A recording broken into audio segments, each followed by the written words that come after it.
Good evening. My name is Kelly Carroll, and I have the pleasure of chairing Bennington's Community Policing Advisory Review Board. Today is Thursday, August 15th, 2024. It is 6 p.m., and we are in the third floor multipurpose room on the firehouse for Bennington at 130 River Street.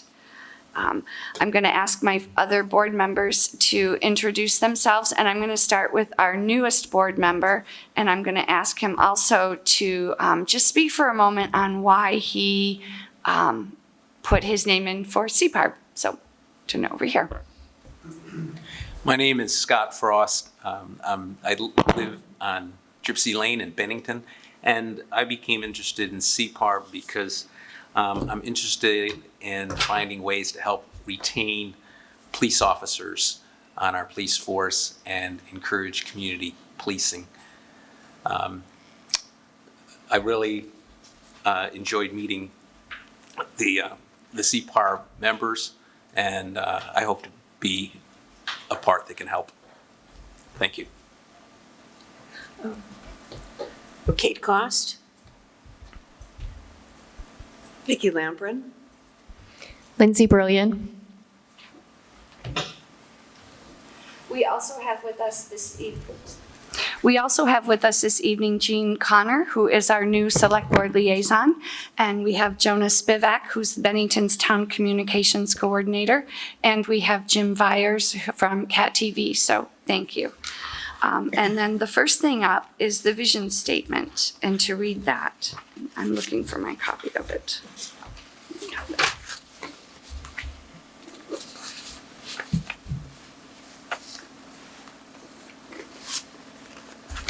I apologize, I usually have it right here. So I'm going to read it this evening. Bennington is a welcoming, engaged, inclusive, and resilient community where everyone, regardless of identity, shares in our vitality and benefits from an outstanding quality of life.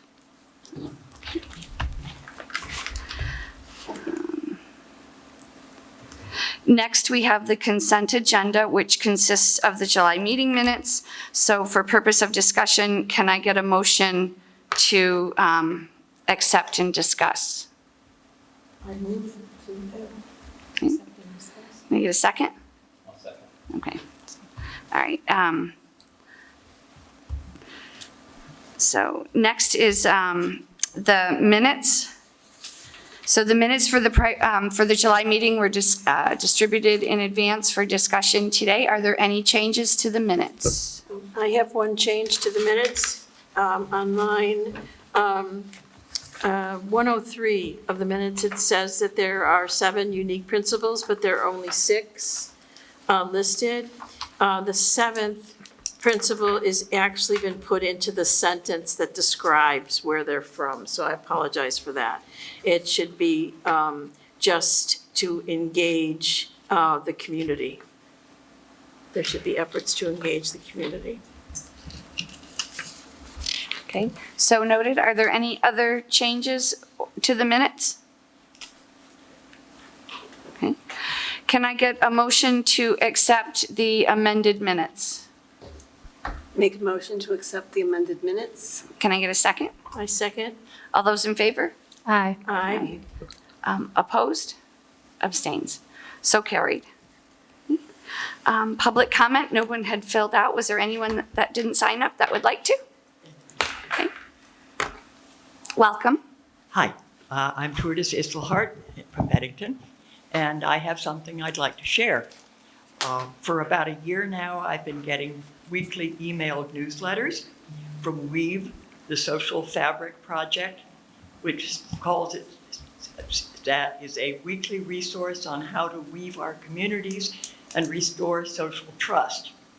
So Weave was founded in 2018 by New York Times columnist David Brooks, who now continues simply as a chair. There is an official director. It began with a listening tour, which struck a chord for me with us, where Brooks and the Weave team traveled to towns and cities across the country to understand how people in different communities were working to move from a culture of isolation and individualism to one of relationism. Now, last week's newsletter led with the article, "A Police Chief Saw a Town in Pain, so He Turned to the Community." And it was a police chief who, after having had a distinguished career as a police chief in large and medium-sized cities, he was ready to take on a last commission and went to a very small town, a town of 10,000 people, which had over 30,000 calls for help to the police. 31 officers and 9 support staff respond. Most of the incidents are preventable. To tackle them at the root, Spinks reorganized the police department to prioritize community connection. So it's a very interesting piece, and rather than excerpt any more of it, I suggest that you look either at weavers.org, which is the website for the Weave Project, or one called police2peace.org. That was the organization that drew Weave's attention to this project. So good piece there, and I hope you'll check it out. Tortoise, could you repeat the second one? Police number 2, Sure. is it like police #2? No. Or just police 2? Number 2, peace. So peace to Peace 2 peace, okay. We'll try it again. Police. Okay, the article. If I Okay, read all it, right. then I will say it right, Okay, because I wrote it down. Police 2, and that's a number, peace.org. okay. All right. Okay? Thank you very much. Thanks for asking. Thank you. Okay. Do we have any other comments? Okay. Seeing none, we'll move to the first item on our agenda, and that is Bennington Stat, the Peace Train. And this evening, we're going to be educated by John Rogers, who is an elder at Mission City Church, and I will let John introduce himself. Thank you and welcome, John. Thank you for your time. Thank you. Thanks for inviting me down. I'm an elder at Mission City Church, and I'm on the board for Vermont Foundation of Recovery and Pathways, and I'm a recovery coach at Turning Point. So I keep myself out of trouble these days. I'm going to share with you a presentation that I shared at the last Project Alliance meeting, and it was really just sort of to get the team up to speed. And a few folks in the room thought it would be appropriate here, and as I learned more about your organization, it seems totally appropriate. So thanks for giving me a chance to share. BenStat, we've been having fun calling it Peace Training. There's Cat Stevens has a cool song about it, and I just thought it was sort of appropriate for what we're trying to do. So, but the official name is BenStat, and it's a subset of Project Alliance. And a year and a half ago, roughly, the governor came down with his cabinet, and we had a big powwow over at Bennington College. Talked a lot about different parts of the state and how we could align better to meet the needs of our community. And he challenged us as a community to step it up. And so we've been at it for a while. But about 6 months ago, at one of the Project Alliance meetings, we had this sort of aha moment where we were doing a lot of systematic work. There was a lot of talk, really long-term talk and strategy, and there was a lot of heady stuff going on in the room. But we realized there was no one dealing with the immediate need of the folks in our community that through their actions were signaling they needed help. They needed some love, they needed some support.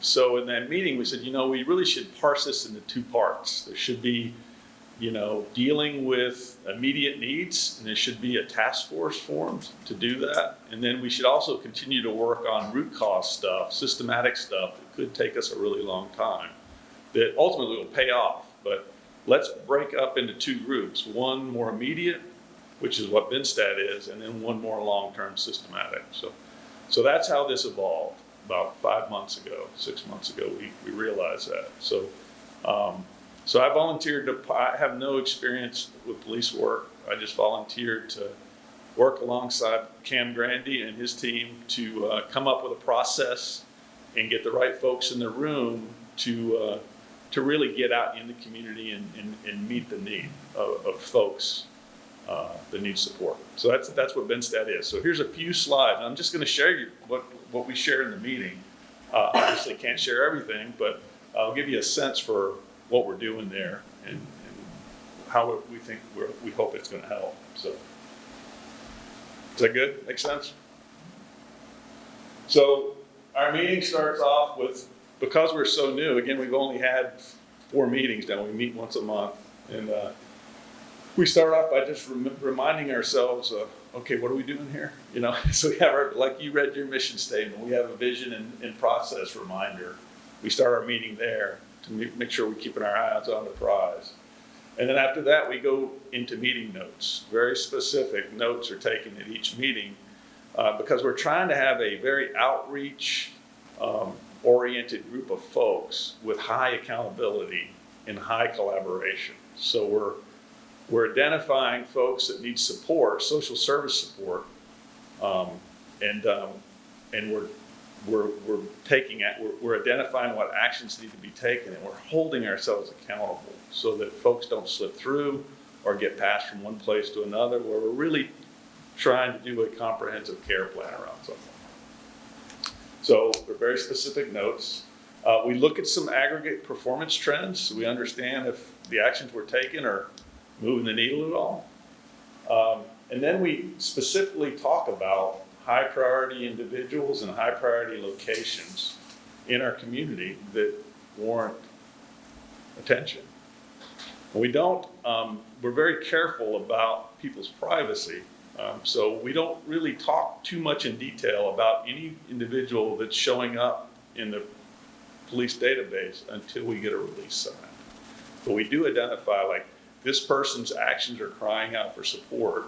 Let's go see if they'd be willing to let this team come around them and try to help. So that's what we're doing in those meetings. We're identifying, and then once we get a release and the person says, yes, I want this team to come alongside me, then we can really dig in and start to figure out a plan for that person. So that's what we're doing. This is the vision statement. I'm just going to read it to you. You can read along. By placing a bright light on high-risk places and people and compelling an equal part police, EMS, and social services agencies to coordinate a specific and proximate individual response, we can dramatically curb non-criminal call volume in the police department. This will allow Bennington Police Department to focus on heavy criminal activity, resulting in a meaningful reduction in the violence and drug-related crimes, deaths, and overdoses in Bennington, Vermont. So that's what we're up to. If we can focus on the non-criminal activity and really rally around that and reduce that, we're going to free the police up to work on the more heavy stuff in the community. So that's sort of the game plan. So goal is to establish systems that coordinates and drives social services provider interactions that reduce non-related police calls and subsequently violent crime in Bennington. We're identified, if we could reduce that by 10%, we'll call that a win. Obviously, we'd like a lot more than 10%, but we're trying to make year one, getting out of the blocks, meaningful and, reachable. So that's what we're looking for. And we had 3 strategies to do that. The first was really to figure out a release process that would be HIPAA compliant, acceptable. We did that. We also identified, we reached out to the community, the police department, the EMS, the hospital, and the school system to come up with a data set for our scorecard. And then lastly, we wanted to get the right people in the room and get into a cadence of having monthly meetings where we're driving action. So those 3 things have happened. We just had our 4th meeting on Wednesday. So we're 4 months in, and it's really encouraging to see folks start to collaborate and releases coming in, and starting to see some people in our community that have a lot going on. It's complicated, starting to see some benefits. So not putting a stake in the, screaming victory yet, but it has been encouraging to see the collaboration and start to see some folks getting some help that they might not have gotten before, when they're trying to navigate this all on their own. So that's our process. I'll skip over that. It's a lot. It's pretty much just the detail of how we go about doing what I just described. Those are our meeting notes. Again, if you were to read them, they're very specific with names and dates on them. And I literally go through with a check mark and say, did we do it or not? And it's you know, there's a high level of accountability in that room, and we all like it for that because we're saying what we do and we do what we say. Here's some trend information I think might be interesting, and this is something we look at. Again, these are the slides we use in the meeting. This is criminal activity in Bennington. Comes through Valcor, which is the statewide police database. And Cam and his team are providing this information for us.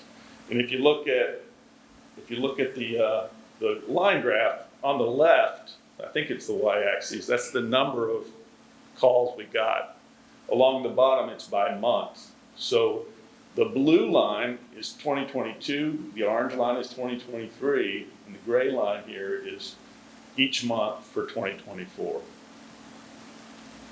Right, so you can see if you were to look at June of 2024, we had about 80 criminal calls come into the police department. That's about the same as 2022 and about maybe 22 calls less than we had last year. So that's sort of how you look at it. What we're hoping to see in time as this team starts to add value and make a difference in the community is that gray line is going to go down and to the right, right? That's a win for us, right? This is sort of indirect. This is going to be an indirect benefit of what we're doing.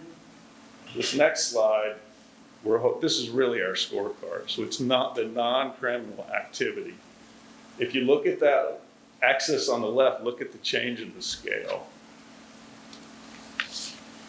We're looking at over 1,000 calls a month coming into the police department for what we'll call disorder, you know, non-criminal activity in which they're getting called.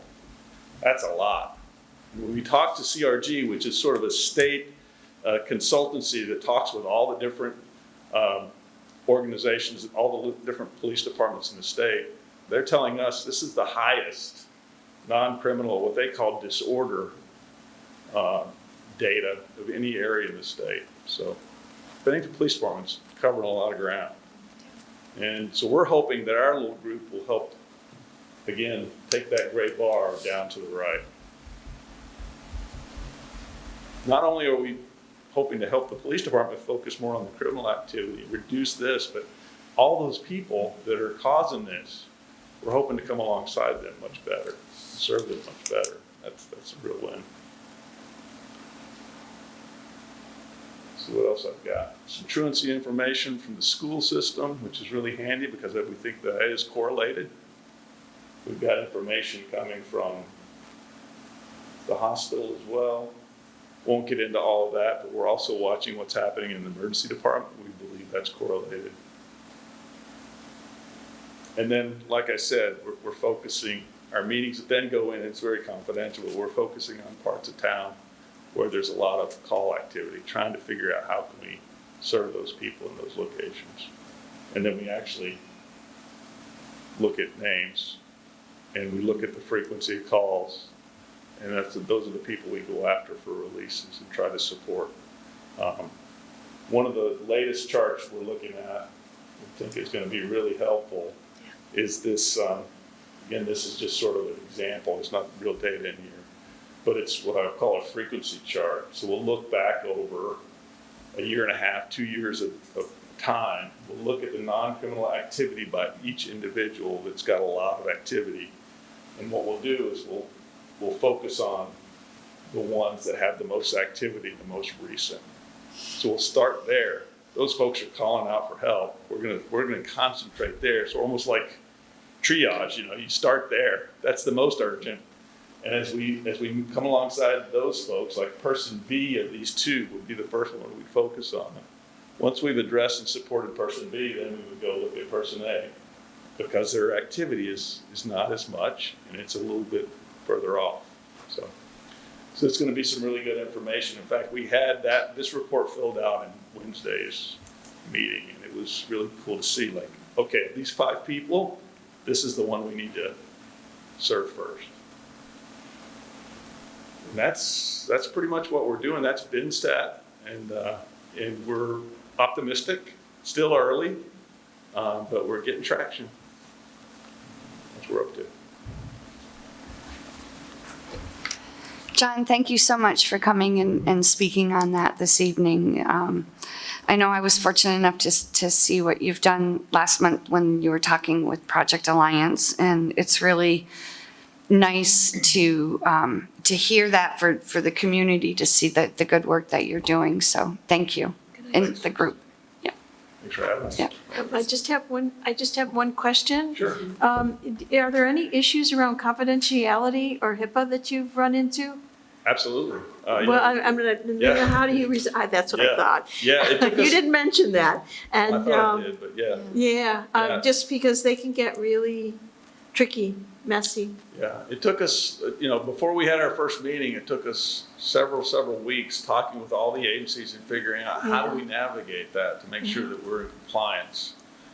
Police data is available to us, but that's why we're doing those releases. So we Okay. won't talk specifically about what we know or any agency knows about an individual until that individual says, I want you to. Okay, good, yeah, that's Yeah, good, good question. thank you. Yes. I hate to sound naive, but can you give us some examples of non-criminal calls? Yeah, that's a great question. Let's see if I can get down to,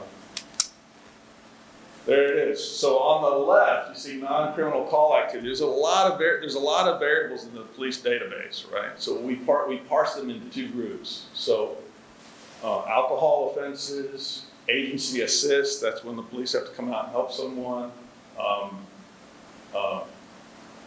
Disturbances, intoxication, overdose, runaway, suicide attempt, all those kind of things are what we're calling disorder or non-criminal. And then you can see on the right, criminal activity. And that's how we break up those two measures. So we really believe that our social service agencies are aligned way better with the left than the right, obviously.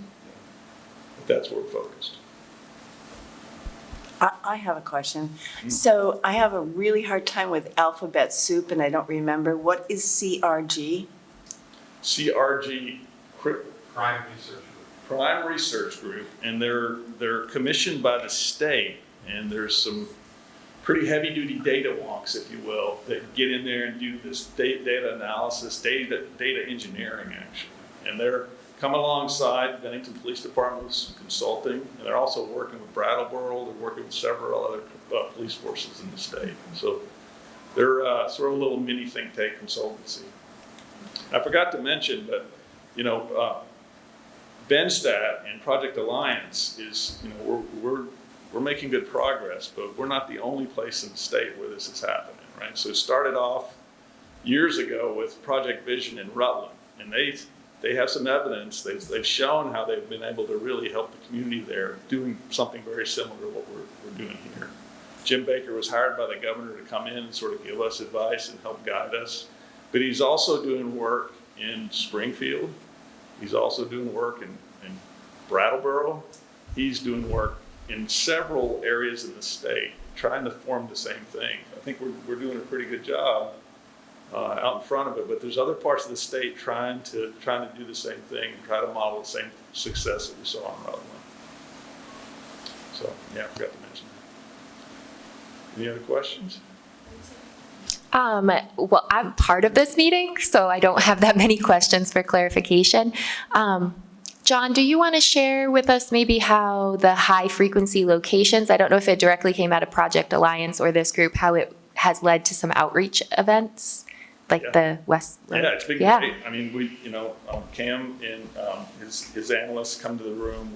We open up a heat map, if you will, and we're looking at the geography in town, and we're looking at locations, and we start to have conversations about what's going on there. Of course, the police have good information, but we also all have good information. So it's we start to rally around that, and it was really interesting. In one location in particular, the school system superintendent and this associate superintendent said, I know that location. I have kids at that location.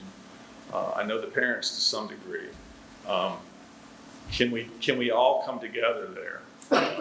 And so that we can support these kids and give them hope and encouragement to get back into school and come alongside the parents as well. So it was really cool hearing that coming from the superintendent, right? It wasn't coming from Turning Point or any of us who also all know the location, but it was coming from the school saying, I got truant kids there. How do we get to them and support them? And so there's been some pretty good collaboration around doing some events there and coming alongside the families that are in this one particular location. So that's one of several that are happening. I think that one you're referring to. It's just really cool to see that happen. It came out of the meeting. It totally was looking at data, using our knowledge set, using our desire to help and support, and rallying around that. The families at that spot. It was pretty cool. Hope we can do more of that. Thank you. Questions from John? Thank you. Okay. Thanks again. Thank you so much for your time tonight and for coming in and talking about that. Thank you. Thank you. Next on our agenda is the listening sessions. We're going to look at the data review and talk about next steps. So I'm going to turn it over to Kate and Lindsay. Okay, I'm going to actually read off my phone. The summary of the review wasn't part of the packet, so bear with me, it's really small. Kate and I were able to meet together and look at did my microphone go off? Look at the comments that came out of the listening session and identify different kind of patterns and trends that we saw. So the following is taken from 6 of the 8 listening sessions that were planned and facilitated by CPARB members during May and June of 2004. There was no attendance at 2 of these sessions. The following common themes were identified by the research committee after reviewing the comments from the listening session. Number 1, desire for more visible police presence in the community, such as foot or bike patrols. This was repeated by each group that participated. And as a subsect of that, this was identified as a way to make community members feel safer and also connect officers to community members so there is more comfortability and trust when communicating in high-stakes interactions. Number 2, need for education on how community policing differs from traditional policing, the role of CPARB as a liaison between residents and the police, and how to provide feedback regarding the Bennington Police Department. And a subsect of that, community members voiced that they did not know the role of CPARB, were unsure of the meaning of community policing, and were either unaware of how to submit feedback or had concerns about the process. Number 3, requested a CPARB member to come back to get to know the residents, discuss issues, and build trust. So the following action steps are recommended for CPARB to explore based on the understanding that the department must balance community policing activity with traditional policing in order to address the issues underlying these themes. Advocate for the town of Bennington to explore ways to support full staffing and incentives to retain officers. This would support the request for more police presence across neighborhoods, address the increase in calls for service, as well as support agency collaborations and community initiatives that are integral to community policing. Current staffing levels make fulfilling this community desire a challenge. Community reliance on officers in full uniform to volunteer for town events and engage in community policing activities is unrealistic and could open the town and department up to liability issues. Officers should be on the clock as other town employees who work at these events. Identify avenues to provide education to the community about community policing as a model and CPARB's role. These avenues could include the routine presence of CPARB members at various community events and visiting community agencies to further engagement with clients. And lastly, identify avenues to provide education to the community about the process of providing feedback about interactions with Bennington Police Department that is transparent about the process. Kate, did you want to add anything to the summary to clarify? No, I don't want to add anything to the summary. I mean, we're hoping to use this summary then as a way to move forward. What not to repeat, what to repeat. And also to guide whatever kinds of questions that we might have in the future. And I think also to guide further activities of the board, especially when we're talking about community education and pieces like that. Were there any questions? Any questions from the board? No, I found the listening sessions helpful. I thought they were, even though they weren't largely attended, I thought that some excellent information came out from them, and I hope that we continue doing more of them in the future. That would be what I would like to see. Yes. So, anyway, which leads us into next steps if we don't have any other comments on the data. All right. So I think the next steps, that we have to do is we have to take a look at, as a board, what worked with the current listening sessions that we did, what didn't work, and what can we do differently going forward. We've talked a lot about communication, advertising, getting the word out through social media. I think, CPARB, people don't know really what CPARB is.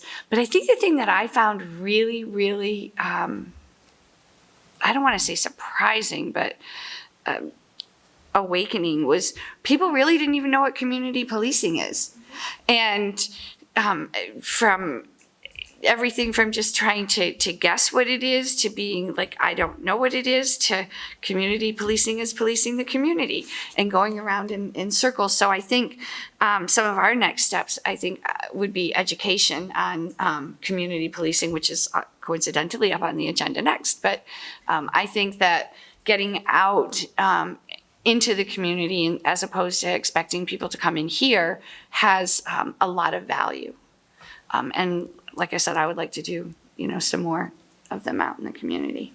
Some of the same locations and different ones. I think it would be good to go back to the same locations and add different ones. I also agree with the education piece. I do feel that on top of educating about community policing as a model and the role of CPARB, it's going to be really important to educate how to give feedback. And perhaps that could inform future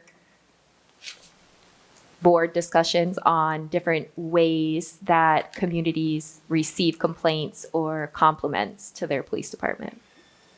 One of the things that I noticed just in our locations was that we seem to have more people attend when there was strong organizational connection. So we had good turnout at Turning Point, but most of those folks were staff. We had good Senior turnout center. at the senior center. So the two that we didn't have anybody come, Beach Court and the library, there was no organizational framework for that. Nobody was sponsoring it, if you will. Like the one that we had at the local for BBC was really well attended. Well attended. And so I think that there may be other agencies or organizations that maybe we can connect to that would increase participation for them. And that's something that we can explore further, I think. Absolutely. I agree with going out into the community too, as much as we can when there's public events. Then we can reach out to the community, to people who wouldn't come to a listening session. People are not always comfortable being on camera and coming and speaking. So, all right. Any other comments on the listening session, next steps, anything before we go into community policing and then future planning for us? Okay. Next, I'm going to turn the floor over to Kate Cost, who is going to talk about community policing and what it is. This, just as a caveat, an explanation of why I decided to do this. is that it was obvious from the listening sessions that people didn't really understand what community policing was all about. That this wasn't about policing the community. This was a form of policing, a framework that police departments use to engage the community. Last month, I talked about the 7 principles that are involved in it. But I thought that, and in fact, if you get a chance to look at our packet at some point, and it's also, I guess we're going to try to have a page on a web page that's connected to CPARB that's got documents on it. And so we've got a document that's part of our packet about community policing defined, which is where I found those principles. But very briefly, community policing is defined as a philosophy that promotes organizational strategies that support the systematic use of partnerships and problem-solving techniques to proactively address the immediate conditions that give rise to public safety, such as crime, social disorder, or fear of crime. And connecting that to some of the things that we've talked about in the past in terms of trends from the results of the community survey that was done. And so what I did with this, and this is a document that's also going to be, that's also on our site, is so if, do you want me to go through the principles and some examples? Okay. And please stop me if you've got any questions about any of this, okay, please, from the board or from the audience. So the first one is that it encourages community engagement. And so officers in the Bennington Police Department are encouraged to volunteer in community activities and to take time to engage residents in conversation when they're out in patrol. So they're just not driving by, they're waving. So for example, if they were to go into an area like Willowbrook, where it's a housing complex of some sort, they're driving through, instead of driving the speed limit, maybe they really slow down and they see groups of kids or whoever, and they would engage with them. They're already doing some of that, but it's still tricky because of limited staffing. The second one is the decentralization of command and consistent supervision. So we've talked in the past about how much training our officers in our department here receive compared to others, and it's quite substantially different. But in one of the listening sessions, a participant attendee talked about how after a serious incident, the officers, instead of just getting in their cars and leaving, they stopped and played basketball with the kids that were there, the folks that were gathered. So that's some of that. They didn't have to go get permission to do that. That was on the clock. They just did it. And so that's a decentralization, if you will, of command. Collaboration with community partners was just demonstrated by the presentation here with John, and also their connection to Project Alliance. They've developed partnerships with UCS. They've developed partnerships with Turning Point, with the hospital, with the rescue squad. All of those are a part of it as well. They could probably do more if they had more people, if they had more staff as well. Orientation of patrol activities emphasizes non-emergency services. That was just demonstrated again by the presentation. But it's always, particularly with alcohol consumption, it's always difficult to prioritize and be able to take care of things, okay? But they're involved in festivals and fairs and parades. The backpack giveaway that's coming next week is also something that they are actively involved in it. Set realistic expectations of officers. The chief and lieutenant have worked real hard to work with their officers to find out what it is they needed in terms of time schedules, et cetera. And so that's why they moved to the 12-hour work day rather than the 8-hour, because that allowed them then to have every other weekend off or something similar to that, okay? And then increased accountability to the local community, there's multiple ways for people to give feedback to the department. CPARB is a part of that process because while we do not do oversight in any shape or form, we are advisory, we are a liaison between the community and the department. And so we try to keep as much communication open as is humanly possible. And then finally, focus on crime prevention, which is to engage in community activities that foster trust, accountability, and transparency. And as you saw that right with the presentation today. So that is community policing in a nutshell. But again, it's about educating the community about the nuances of that, what it looks like in practice is, so it's more than just words with that. Any questions or comments? No? Hey, I'm just wondering, and this is something that you might not know off the top of your head, but has there been any data that supports that community policing increases officer satisfaction or officer mental health? I'm not aware of it. The feds might have something about that, though, given their interest in advocating for a community policing model. We've mentioned before that our department, because it is small, has to do both traditional policing and community policing. They can't just do community policing all the time, just given the level of events, let's put it that way, that occur, as you saw. But I can certainly look to see if there's something available. Thank you. Sure. Any other comments or thoughts about community policing? I guess, go ahead. I'm just wondering, it's almost a little bit of a tightrope how much we push the community policing in an understaffed system. We don't push it. No, well, we don't- encourage it. we don't- We encourage it. Yeah, we support it. Yeah, we support it. We support it. But there's got to be some kind of a happy medium where There's a balance, there's definitely. got to be a balance. Yeah, and I think that's the struggle that every community has with the community policing model. And I think we've talked about prior to this meeting that there's less than 200, there's around 200 departments in the entire country.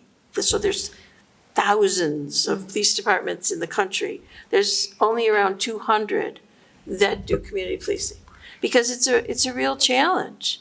And it requires officers to have more mental health skills than ordinarily they're trained for, which is why they have sought to have engagements and collaborations with agencies like Turning Point and UCS. But those can be difficult. And so it's also why our officers receive, close to 3,000 hours of training per year so that they can get those skills. And yet that's not a part of their basic training. That's not what drew them to be police officers. And so this is above and beyond, which is maybe another issue around recruitment and retention, that it requires more than a traditional officer. I think too, if we look at the data that John had presented on the number of calls just for, I think it was the month of June, you have to take into account that those non-criminal calls are way higher than the criminal calls. So to me, when I look at that calls for a community policing model, and as much as it will sway, right now, looking at that data, it kind of says to me that our community needs a community policing model if the majority of calls coming into the department are non-criminal. And I think that one thing to remember with community policing is that it is more expensive than traditional policing. And I think that one thing to really take into consideration is training. And the training that we do, that they do, I think, does help with retention. Because we're investing, or they're investing in the officers, and we do ask them. It's not just policing. It's that intersection between criminal justice and mental health, and that's what we expect them to handle now. And if that's the expectation, then the training, the support, the processes, the funding, the tools have to be there. And I think what John did today, showing was an excellent example of that collaboration, because it's not something that the police department can handle on their own. It's not something that the agencies can handle on their own, because we can't expect the agencies to go in and with a criminal justice mindset. Their mental health, they're supportive. So there's that, we have to protect them also in certain situations. So I think it's important to have community policing, at least a conversation, a topic on each agenda in some way, shape, or form, is at least to keep that education going. I think that that it'd be interesting to find out if the community policing did increase retention because they felt better about their job. Yeah, I don't think we've got enough, our department, certainly we do not have sufficient data for that, because this is only something that they've done for maybe 2 years. And they're still coming on board with that, if you will, because of just the process of learning that and then implementing it. Just given what's going on in town with criminal activity. But certainly for us, because this was my other reason for bringing this up, was that it can inform our work for the coming year. We've talked about how this will or can inform not just the questions that we might have, but the goals that we set up for ourselves, the activities that that come from those goals. Just given the real absence of understanding of what community policing is and how different it is than a traditional model of law enforcement. Could we get some data on how the police force feels about community policing? Like a questionnaire or something to get their feedback? I mean, we're getting the communities, maybe we should get the police too, their feedback and what they think. Well, I think we could probably talk to the chief about that, but yeah. Interesting. I think, I know Kate had volunteered to look into whether or not there had been any research on retention rates and satisfaction. So perhaps we could bring that back to the next meeting as well to see if we see any data out there already.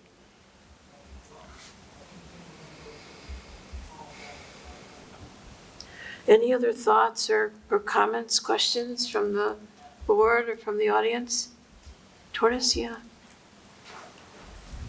I have one question, Sure. and that is whether or not you are able to compare what you're doing and trying to do with what Brattleboro is doing and is trying to do along the lines of community policing. We haven't done it so far, but we'll look into it, certainly. Okay. Yeah. Thank you. Any other questions, comments? Thank you, Kate. Next up on our agenda is future planning board goals and activities. So in the packet, there are the goals and activities for, I think, maybe not. For CPARB, and that came out of our resolution that the select board did. And I know, Kate, you and I have spoken about some of the wording in it, because actually community policing is not even in the resolution. But when we talk about, some of the activities and we look at the next year, what is there that we could do that could maybe help us be a little bit more effective and maybe out in the community a little bit? And a couple of things that we've thought about, or I've thought about on one of them was, I think that the board should perhaps consider looking at our meeting agenda. Maybe we meet every other month instead of monthly and concentrate on community engagement listening sessions in those off months, whether it's maybe every other month or maybe even quarterly, as opposed to meeting on a monthly basis. And I think that might help us get out into the community a little bit more and get some information back and help with building that. And the other thing I think that we should look at considering is moving our meeting, if this is possible. And this would be something that we would have to take a look at, talking with Stu to find out, number one, is the room available? Number two, how would that impact CAT TV? But originally, when we were supposed to meet, it was supposed to be the fourth Thursday of the month. And in our first meeting, we decided to move it to the third Thursday of the month with no real purpose, or it was just something the board decided to do. And I think that we ought to take a look at going back to the fourth Thursday of the month, because when we take a look at what goes on in Bennington, it seems like every event happens on the third Thursday of the month. So we compete with the Live at 5, we compete with the Hemmings Cruisins, and I should have mentioned at the beginning of the meeting, and I apologize, Scott Richmond and Jeff Vickers could not be with us tonight because they are volunteer firemen, and we thank them for their service, and they're busy doing Battle Day events. And for those longtime Benningtonians like me, Battle Day is a very important part of our summer and what the fire department does. So I think if we could maybe look at possibly going to the fourth Thursday, or maybe somebody wants to do the second or the first, but I think that might allow us the ability to be out at some of the events, having like a little informal mini listening session and getting that data to come back. And plus, it's also an opportunity to watch community policing in action, because most of these events BPD is at because of the size of them. So that's some of my thoughts for the next coming year. And then I'm going to turn it to Kate, if you have anything to add or any thoughts or.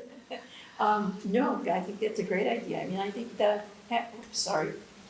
having it certainly on the fourth Thursday, if that facilitates, supports more participation in our meeting from the community, that would be lovely, because we usually only have, 2 or 3 people in attendance. And it's hard to be a liaison from the community when there's not a lot of folks here, and for us to hear what they have to say. To have it every other month as well would then be able to support folks. I think I'm the only one on this board who is retired. And so while that doesn't necessarily mean I have more time, I want to put that out there, it is difficult for people who are working all day then to participate in listening sessions or to go out to events because they're at their jobs doing stuff. So I think for us to not just have the fourth Thursday of the month, but every other month, we could engage in more contact with the community. Yeah, and we could very easily go to the fourth Thursday of the month, provided that we check room availability in CAT TV. As far as meeting every other month, though, if that's what the board decides to do, that is something that we need to make a suggestion and a recommendation request of the select board through Jean. I would imagine. We've never done this before, Jean, so this will be the first time we've had to do that, but. Pretty sure because it's a change in the resolution that would have to, I just don't know if we could go and make the request through you, or if we had to go to a meeting to request it. So, well, I'm happy to, either way, I can either bring it forth or you could. okay. Yeah. Right. So that would be, something that we could ask the select board if that's what the board were to feel to do. And then we could set up some other structures and work on a more consistent listening sessions where maybe people went back to certain places every month, or a couple of different people switched off, or we have a core group and then we add some other alternative ones each month or something. But I think if we were to do that, it would free up the board to do that. And I think we'd get more information and maybe some more engagement, and we may even be able to get more people to come to the meetings.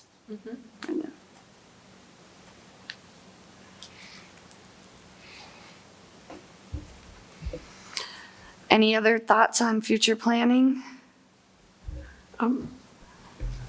I had one more suggestion. If maybe we could find ways for the community to help promote retention of police officers, and maybe some examples would be like the block party that we had talked about.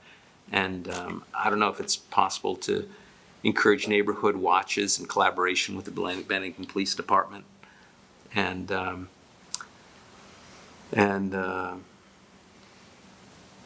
maybe even some kind of way to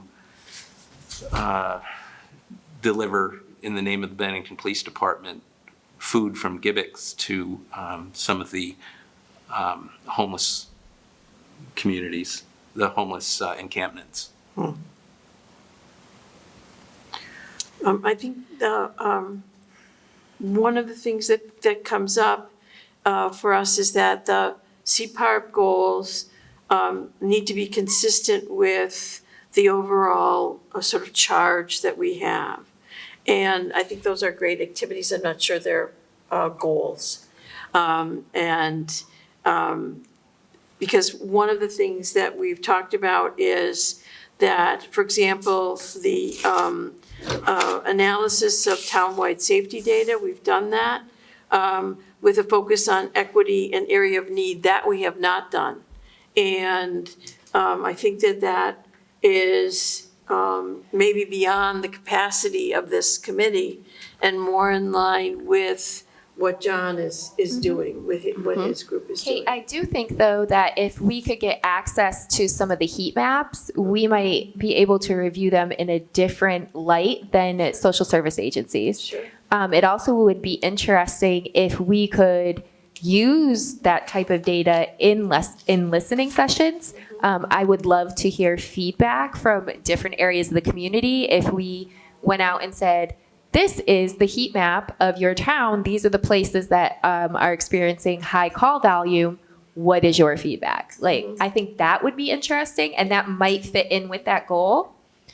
Do we have access to that I kind think- of information? I don't know. I think Not if at we the moment. not at the moment. Not at the I know moment. Velcor is new, but I believe if we had, We can always ask. yeah, if we reach out to Camillo, Lieutenant Grandy, I think that he probably could be helpful in that. We can ask. A goal, and it could be a sense. goal moving forward. But I do think that it would address that goal in some ways. Yeah. One of the goals is fostering collaborative efforts within the community to hear all voices. We have focused a lot on the listening sessions to have individual residents, but as you mentioned, we got a lot of great feedback when we went to Turning Point, and majority of the people that participated were staff. So perhaps going out and having just meet and greets with social service agencies to collaborate that way. And that definitely would help us to hear all voices. The one thing that I think we definitely need to take a look at and sort of bring down a notch has to do with, within the context of our goals. We have one that's a comparison of local data to other Vermont municipalities, which if Brattleboro is doing community policing, then that would be important. But to have it across states and national, I think that's going to be tricky. And we're gonna get the beyond really beyond our capacity in terms of a goal. I agree. I think what we could possibly do, coming from the research committee standpoint, is report back on any data that we can find Sure. at meetings. Sure. But I agree. I think it's a lofty goal. Yeah.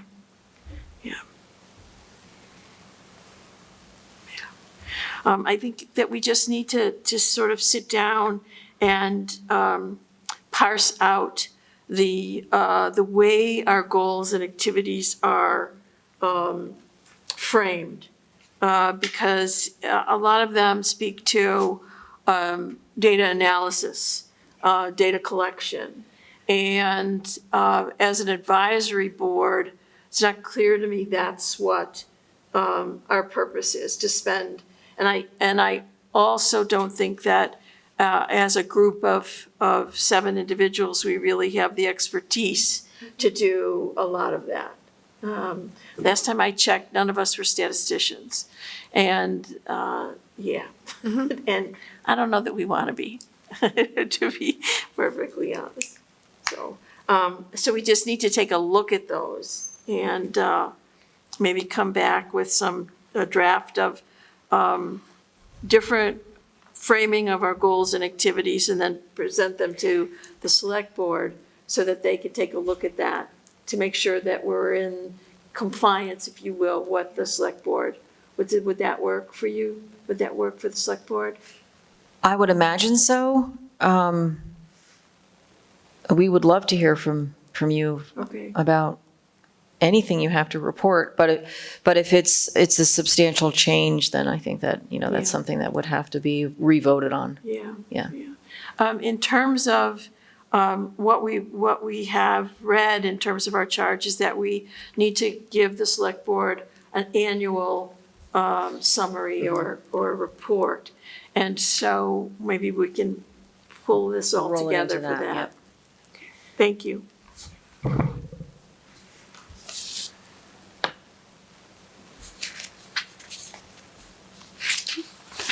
Any other questions or comments on future planning, things that we should look at for the upcoming year? Things that people would like to do other than listening sessions, block parties, and Tortoise? In terms of what other towns are doing, Jim Baker was one of the team that came from the ICP in 2019 and was part of the 2020 report that created you eventually. So he is now consulting in Springfield, and I'm not sure, I think there are another couple of towns, so that it would not just be what that community was doing, but there is the dots connect with Jim Baker and his vision for this. Yeah. And Jim Baker does go to Project Alliance. Often he was the one who got everybody together and was charged with that summit and everything. And he's been working he had a lot to do with Project Vision in Rutland, Springfield, Brattleboro, and stuff like that. So, yep. On getting started, I'm just thinking, Yep. if you're looking at what other communities are doing, then. And, oh, yes, absolutely. Yep. And sometimes it's not being able to get the data. I mean, we don't have anything, we're talking about some, other state, national. I mean, if we call up and we say, hey, we want your information, we don't have any oomph behind us to get that. And some municipalities will give information and others will not. And when we talk about going across state lines or something like that, we just don't. But we will certainly look into Brattleboro and Springfield and what they are doing. Project Alliance is a little bit ahead of them because when they did do the program, Project Alliance was first. Well, Project Vision was first. That was the goal. But Project Alliance in Bennington.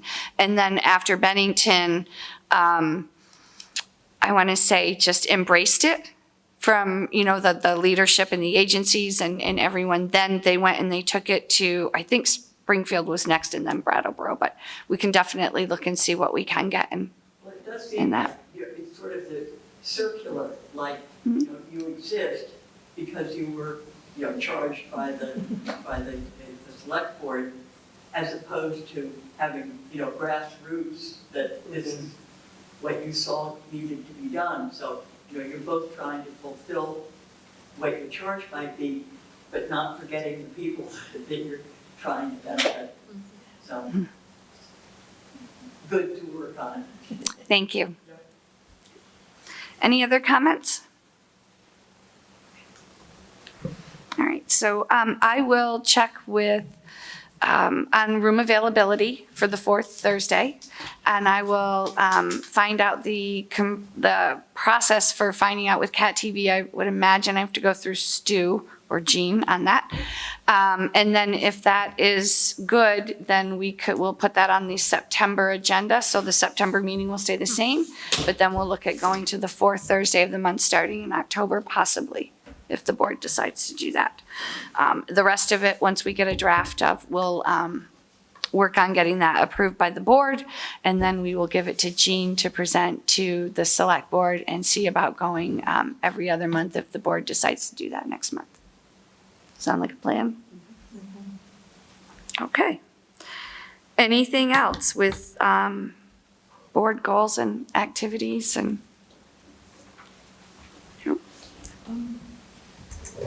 Do we want to review the goals and activities on our own? Do we want to bring a small group together to do that? What's people's pleasure? I think we should review them individually and then come back and have As a open group, discussion. Small group, maybe. Yeah, I think if we look at them individually and then a small group together for the final draft, like we've done with some other things, and then we can do that. Okay. All right. Next up is upcoming agenda items. So obviously, next month, we will still be talking about our future planning. We'll have a little bit on with community policing. I believe we have a complaint that may be coming. Okay. I think we have a complaint. I'm not sure on that. That might be October. And that's all I had on anything else, upcoming agenda items people would like to see?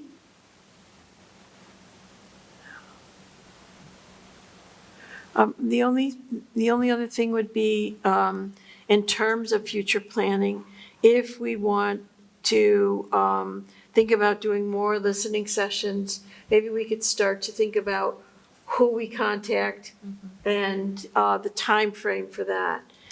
Just given fall activity, and then we go into holidays, if we want to move those to maybe the spring rather than May, June, maybe we do them April, May, let's say, so that they're not intersecting. But that's something that maybe we could take a look at when we start to think about a more concrete activities, which maybe we could even begin next month. Yeah. Am I jumping the gun on that, or? No, I don't think like, so. I like the idea of, maybe having a listening session with UCS and, the social service groups. I mean, I think we get a lot bang for our buck by doing that. But it is about just identifying those locations and then the time frame of that. And because then we want to take a look at those questions as well. So there's a lot of stuff involved in that, obviously. But timing, I think, gets to be critical when we move into fall, and whether or not we want to try to have anything in the fall. That's something I haven't even thought about, but maybe we want to start that discussion when we talk about goals and activities. I think we should, when we come back next month, we should have, each should have a list of a couple of locations and a couple of, possible agencies to maybe go and ask, because we want to go and listen does not mean that we are always welcome to come and listen. But I do think that we need to start to do that. And personally, I'm hoping we don't wait until March or April to get back out there again.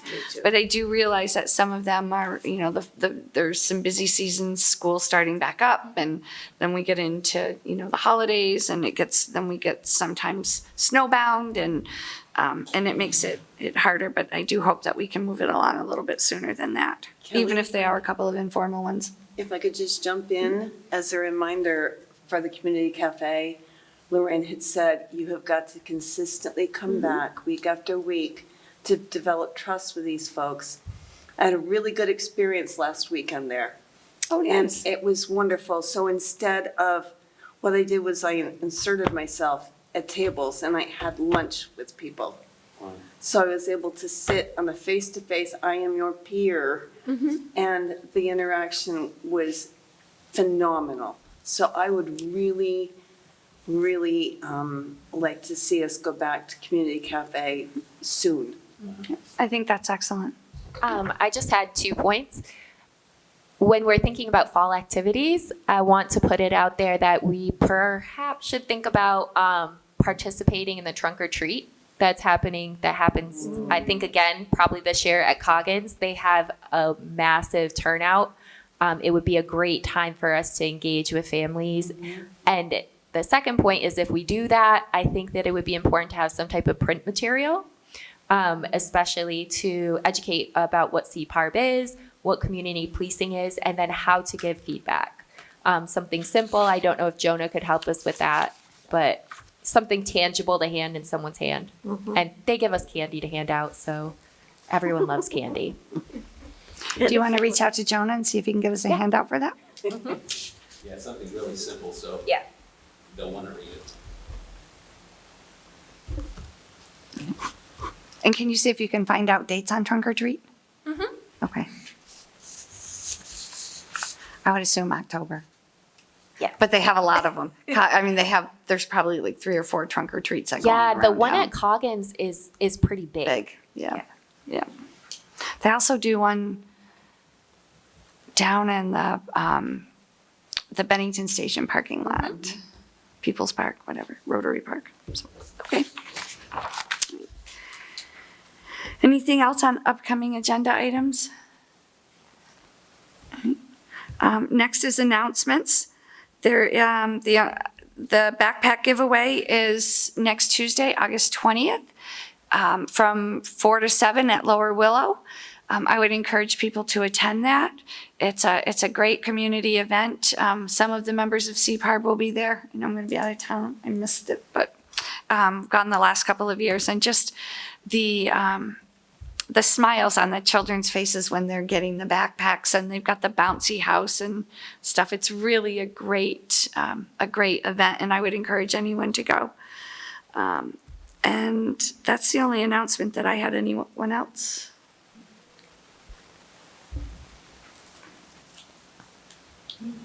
Can I get a motion to adjourn then? Motion to adjourn. Oh, sorry. First and second, okay. All those in favor, say aye. Aye. Opposed? Abstentions? No.